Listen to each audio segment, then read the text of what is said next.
ले ले મસ્ત અહીંયાથી લેજે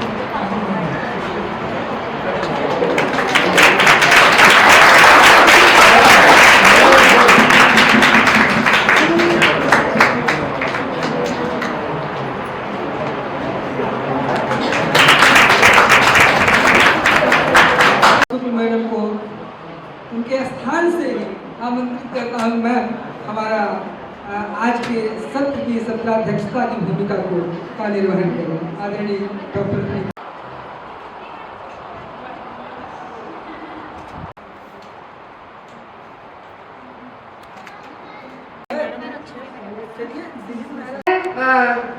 बहुत कम बातें करूंगी आप लोगों से। सबसे पहले तो मैं धन्यवाद देना चाहूंगी मेरे दो साथी वक्ता जिन्होंने बात की ग्रंथ परंपरा की, गुरु शिष्य परंपरा की। आदरणीय डॉक्टर जयेंद्र सिंह महिड़ा जी, आपको बधाई, आपने बहुत अच्छे से अपनी बात रखी। और डॉक्टर मौसमी परिहार जी, आपने लोक अनुभव की बात की, आपको भी बहुत बहुत बधाई। मैं इन सब बच्चों की तरफ से बधाई दे रही हूँ आप लोगों को। बच्चों एक बार जोर से तालियां बजा दीजिए।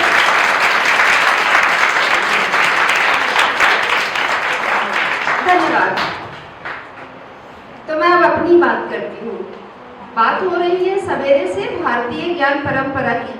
मेरे समक्ष बैठे हुए मेरे सारे साथी वक्ता ही हैं जो सुबह से बोल रहे हैं। और बच्चों कुछ लोग बड़ी दूर से आए हैं, गोरखपुर से आए हैं, भोपाल से आए हैं, गुजरात के ही अलग अलग हिस्सों से आए हैं।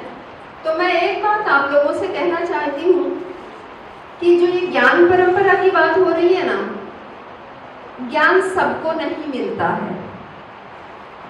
और 4 कृपाएं जब इकट्ठा होती हैं तब ज्ञान प्राप्त होता है। ये भी भारतीय ज्ञान परंपरा में ही ये बात कही गई है। वो 4 कृपाएं कौन सी हैं? ध्यान से सुनना और अपने मन में मेरे साथ दोहराना। ईश कृपा, भगवान की कृपा होती है तो ज्ञान प्राप्त होता है। गुरु कृपा, आपके गुरुओं की कृपा हुई है तो यहाँ इस तरह का एक ज्ञान यज्ञ आयोजित हुआ है। तीसरी कृपा होती है बच्चों ग्रंथ कृपा। अभी सर बात कर रहे थे ग्रंथ परंपरा की। ग्रंथ अगर चाहता है कि आप उसे पढ़ें, आप उसे समझें, तो आप उसे पढ़ पाएंगे, समझ पाएंगे और उसमें से ज्ञान प्राप्त कर पाएंगे, वरना नहीं प्राप्त कर पाएंगे। और चौथी बड़ी महत्वपूर्ण कृपा है आत्म कृपा। आपकी स्वयं पे कृपा होनी चाहिए। क्या सच में आप ज्ञान प्राप्त करना चाहते हैं? तो आपको ज्ञान मिलेगा, नहीं तो नहीं मिलेगा। सारी विवशताएं सब एक तरफ, पर आप क्या यहाँ कुछ पाने आए हैं? जो भारत सरकार, गुजरात सरकार इतने पैसे खर्च कर रही है, ये ऐसे ही नहीं आयोजन हुआ है। आप अपने शिक्षकों के साथ कल बैठकर बात कर लीजिएगा। तो क्या आप चाहते हैं कुछ पाना? अगर चाहते हैं तो सुन लीजिए 2-4 मिनट। हमने 10-20 किताबें इन्हीं दिनों में पढ़ी जब हमें ये विषय दिया गया। और हमारा जो ये 20-25 सालों का, जैसे मैडम कह रही थी, हम जितने भी आए हैं 25-30 साल से पढ़ ही रहे हैं। हमने जो पढ़ा है उसका निचोड़ आपके लिए लेकर आए हैं और बहुत कम शब्दों में कहेंगे। मैं तो बहुत व्यावहारिक बात कहने आई हूँ क्योंकि मैं लोक का अध्ययन करती हूँ, लोक साहित्य की बात करती हूँ। मैं इस समय जिस कार्यालय में बैठती हूँ, जहाँ पर काम करती हूँ, उसी भवन में एक कोने में एक कमरा है जहाँ पर एक कैंटीन चलता है। कैंटीन तो क्या है, चाय वाय मिल जाती है वहाँ पर एक काका हैं, बहुत बूढ़े से, मुझे लगता है 80 साल से भी ऊपर होंगे वो काका। वो हमें चाय ला कर देते हैं जब हम मंगाते हैं चाय। कभी कभी आते जाते यूं ही हंसते रहते हैं और हमसे हालचाल वो पूछ लेते हैं, हम उनसे हालचाल पूछ लेते हैं, क्यों छे काका। तो एक दिन उन्होंने क्या जवाब दिया बताऊं मैं आपको। गुजराती में उन्होंने जवाब दिया, गुजराती हैं वो और इतने बूढ़े काका हैं। उन्होंने कहा क्या हालचाल पूछना है, ऊपर नरिया नीचे काचा तरिया, काई रहवाना नहीं काई ले जवाना नहीं। न कुछ यहाँ रहना है, न कुछ यहाँ से लेकर जाना है, सब यहीं रह जाना है। न जाने किस गुमान में मनुष्य पड़ा हुआ है, न जाने किस अहंकार में मनुष्य डूबा हुआ है। तो ये जो कबीर, सूर, जायसी, तुलसी है ना, इन्होंने इस ज्ञान को पर छाया हुआ था। और ये भारतीय ज्ञान परंपरा थी, जो उस शास्त्रों की, जो सवेरे से बात कही जा रही है ना, शास्त्रों की, संस्कृत के ग्रंथों में ज्ञान रहा है, ये भारतीय ज्ञान परंपरा रही है। परंपरा का मतलब होता है प्रवाह। वो प्रवाह रहा है जिसके माध्यम से वो ज्ञान संस्कृत के ऋषि मुनियों की परंपरा से, वेद व्यास ने जो लिखा था, जिन वेदों, उपनिषदों, पुराणों की बात कही गई है, अभी सवेरे से कही जा रही है, वो वहां से उस प्रवाह में ढलते चलते आप तक, हम तक तो पहुंचा ही, वो काका तक भी पहुंचा है, जिन्हें वो कबीर वाला, वो दुनिया की, संसार की असारता पता है कि कहीं रहवाना नहीं, कहीं ले जवाना नहीं, ना कुछ यहाँ रहना है, ना कुछ हमें लेकर जाना है। तो भारतीय ज्ञान परंपरा वो है जो पुस्तकों में बंद नहीं रही है, जो अलमारियों में बंद नहीं रही है, जो आज का जो है ना कॉपीराइट, पेटेंट करा कर लाइब्रेरीज की फाइलों में उसे बंद कर दिया जाता है, आईडी पासवर्ड्स में उसे बंद कर दिया जाता है। भारतीय ज्ञान परंपरा वो नहीं रही है। और हमारे कबीर, हमारे सूर, हमारे तुलसी, हमारे जायसी उस परंपरा की बात करते हैं। वो ज्ञान हम तक, आप तक बड़े व्यावहारिक शब्द में, बड़े व्यावहारिक तरीके से पहुंचाते हैं। बात हो रही है लोक अनुभव की। बच्चों, जब तुम कह दोगे तुम्हारी बस का समय हो गया है, मैं उसी समय फुल स्टॉप लगाने वाली हूँ। लेकिन जब तक तुम इस तरह से सुन रहे हो, मुझे बड़ा अच्छा लग रहा है, कितने प्यार से सुन रहे हो तुम लोग मुझे, तब तक मैं बोलूंगी। तो ये जो लोक है ना, ये लोक अनुभव की बात कही जा रही है। क्या है ये लोक? तो उस वो लोक है ना, मैं सारी परिभाषाएं नहीं बोल रही हूँ, पर हजारी प्रसाद द्विवेदी ने कहा है, लोक वह है जिसके ज्ञान का आधार पोथियां नहीं है। तो क्या है आधार? अनुभव, यानी लोक का ज्ञान उसके अनुभव पर आधारित है। वही जो कबीर ने कहा, पाछा लागा जाई था लोक वेद के साथ, आगे से सदगुरु मिला दीपक दिया हाथ। मैं तो चला जा रहा था शास्त्रों के साथ, वेदों के साथ, लोक के साथ, पीछे से मुझे सदगुरु मिले, उन्होंने मुझे ज्ञान दे दिया और फिर मुझे लगा आलोकित हो गया मैं। तो यहाँ पर जो ज्ञान है, जिस परंपरा की बात हम करने आए हैं और जिस परंपरा पर ये सारी चर्चा आयोजित की गई है, ये उस लोक अनुभव की बात कही गई है।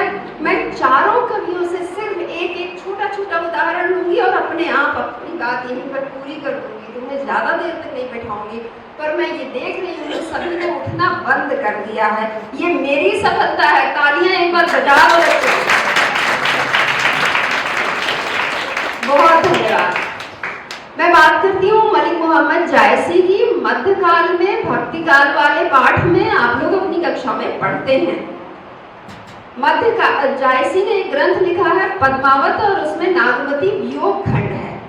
नागमती वियोग खंड में नागमती को वो कोई राजरानी की तरह चित्रित नहीं करते हैं, वे एक लोक नारी की तरह करते हैं। ये तुम्हें परीक्षा में लिखने में भी काम आएगा। लोक नारी की तरह चित्रित करते हैं, जैसे आपकी माँ, आपकी बहन, आपकी दादी, मैं, आप अपना जीवन जीते हैं। कभी घर की चिंता है, जैसे आज आपको जाने की चिंता है, बस की चिंता है, नागमती को भी वैसी चिंता है।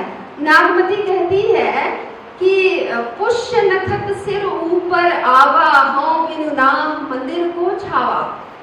पुष्य नक्षत्र, सवेरे नक्षत्रों की बात कही जा रही है कि इस नक्षत्र में बड़ी वर्षा होगी।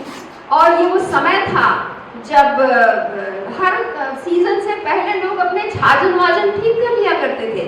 नागमती कहती है सारी सखियों के पति उनके घर पे हैं, वो तो सब कर लेंगे तैयारी, मेरे पति नहीं है, मेरा छाजन कौन छाएगा।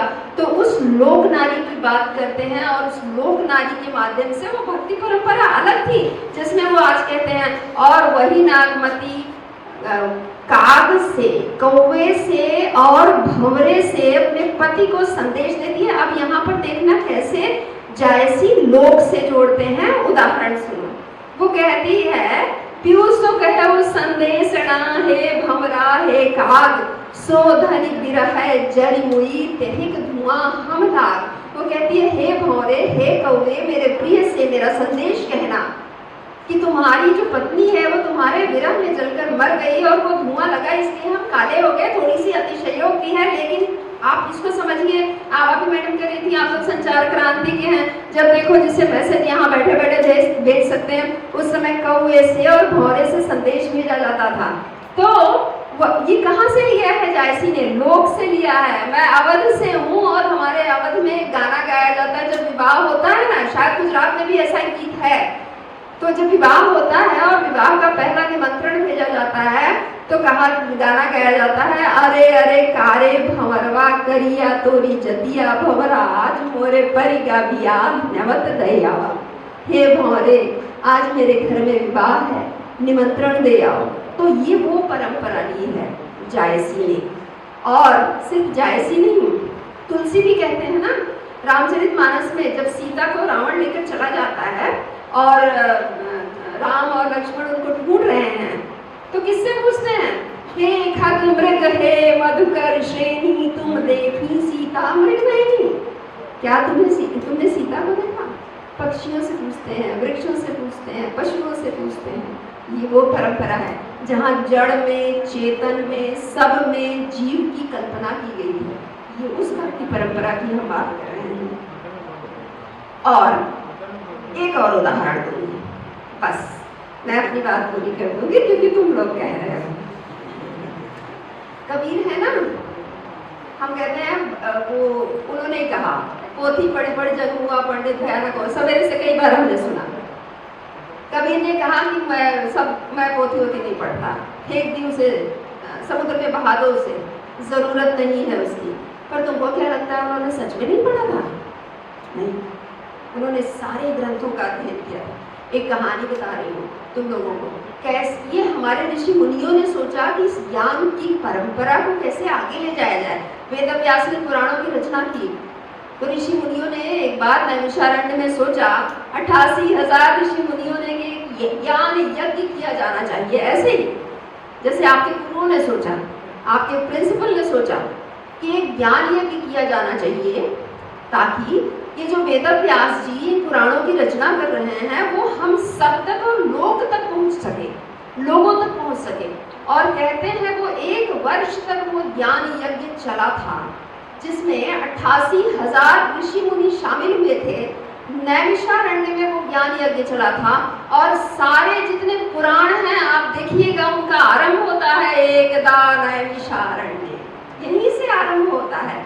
और कबीर ने उस ज्ञान को पाया था, इसीलिए ध्यान से सुनना, उन 88,000 ऋषि मुनियों की बात करते हैं। जब कबीर कहते हैं राम मेरा दूल्हा मैं राम की बहुरिया, और वो राम से मिलन कैसे हो? उस राम से, उस परमात्मा से। तो वो किसका रूपक बांधते हैं? विवाह का, जो भारतीय संस्कृति का उच्चतम आदर्श है। विवाह सिर्फ एक संस्कार नहीं है, वो राष्ट्र धर्म है, उसके बारे में जाना चाहिए। तो कबीर क्या कहते हैं? दुल्हनी गाओ मंगल चार, फिर से लोक परंपरा है सुहागिनो मंगल गान गाओ। क्यों गाना है तुमको मंगल गान? हम घर आए राजा राम भरतार, हमारे घर राजा राम स्वयं मेरे पति बनकर मुझसे ब्याहने आए हैं।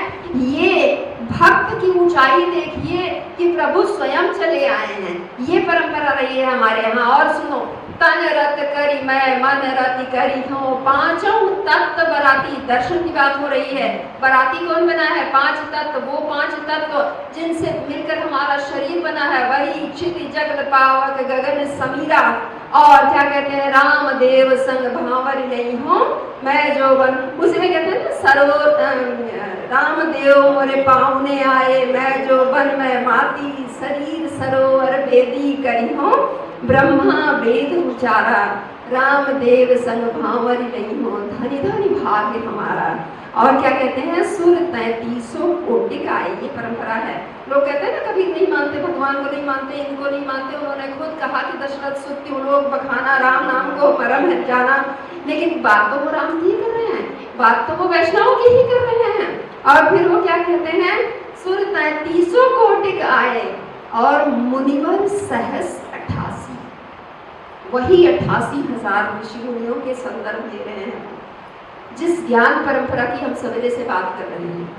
तो ये वो ज्ञान परंपरा है जो हमारे ऋषि मुनियों ने सोचा कि लोक तक जानी चाहिए, किताबों में कैद नहीं होनी चाहिए, लाइब्रेरीज में बंद नहीं होनी चाहिए।